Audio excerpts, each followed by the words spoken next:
The night my wife told me I should apologize to Daniel, she said it like the matter had already been decided. "You upset him," she said quietly from the kitchen doorway. "You could at least go over there and smooth things out." It wasn't an argument, that was the strange part. There was no anger in her voice, no frustration. Just a kind of calm certainty, as if this was the reasonable next step. Daniel had been her best friend since before we met. I'd always known that. I even liked him, for the most part. He was the kind of guy who settled easily into other people's spaces, sat a little too comfortably on your couch, joked a little too freely in your kitchen.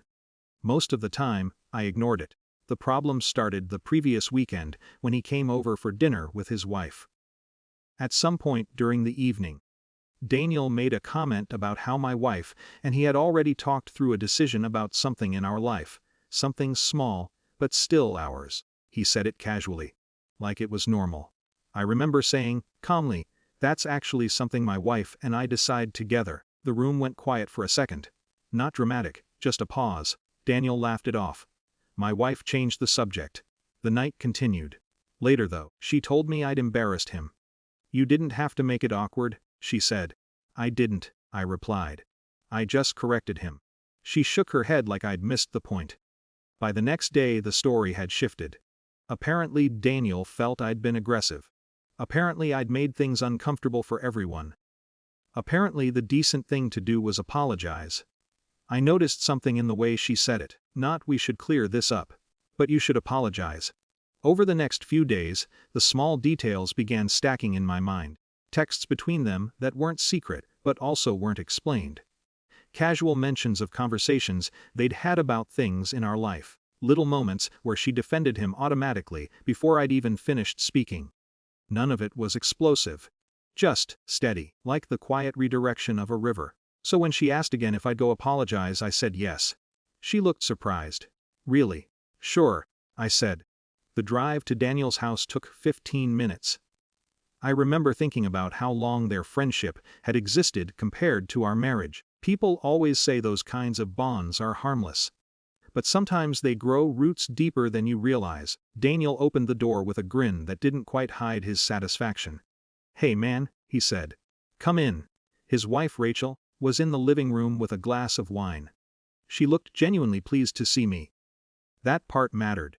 If this was just going to be a quick apology between two guys, Rachel wouldn't have been sitting there. But Daniel had clearly told the story already. Everyone expected a small performance. We sat down. The air had that strange polite tension people use when they're pretending something uncomfortable isn't happening. I took a breath.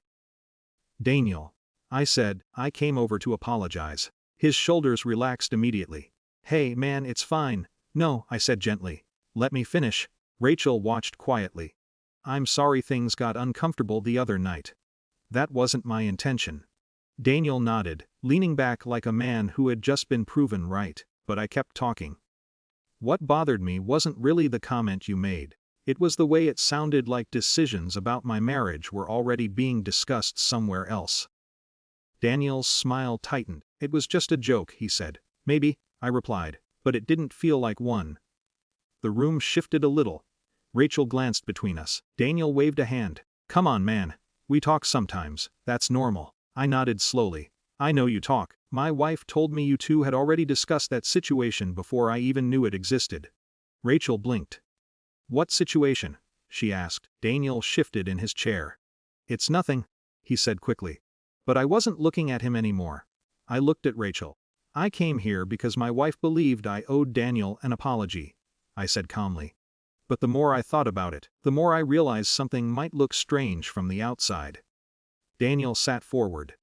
"Okay, what are you doing right now?" "Just explaining why I felt uncomfortable." Rachel set her glass down. "What kind of conversations are we talking about?" she asked. Daniel laughed nervously. "Babe, it's nothing. Just normal stuff." But Rachel didn't look convinced. "How often are you talking about their marriage?" The silence that followed was heavier than any argument. Daniel started explaining quickly how it was just advice, just friendly conversations, just looking out for my wife. The more he talked, the worse it sounded. Not like an affair, but something tangled, emotional territory that didn't really belong to him. Rachel's expression changed slowly. Not anger. Something more controlled than that. Why are you involved in their decisions at all? She asked. Daniel opened his mouth, then closed it. I stood up. I didn't come here to start a fight, I said quietly. I just didn't want to pretend I was the only one who felt something was off. Daniel looked at me like he wanted to argue, but there wasn't much left to argue about. Rachel was already asking questions he couldn't answer easily. I looked at him once more. I'm sorry I waited this long to say something. Then I left. The drive home felt strangely calm. Not victorious, just clearer. When I walked through the door, my wife was sitting on the couch. How did it go? She asked. I took off my jacket. I apologized, I said. Her shoulders relaxed. Then she looked closer at my face. What else happened? I sat down across from her. Your conversations with Daniel came up. Her expression tightened immediately. What does that mean? It means they're not private anymore. For the first time in a long while, neither of us spoke. Marriages rarely break in loud dramatic moments.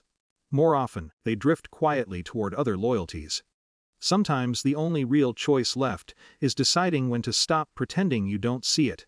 That night, sitting in our living room, I realized something simple.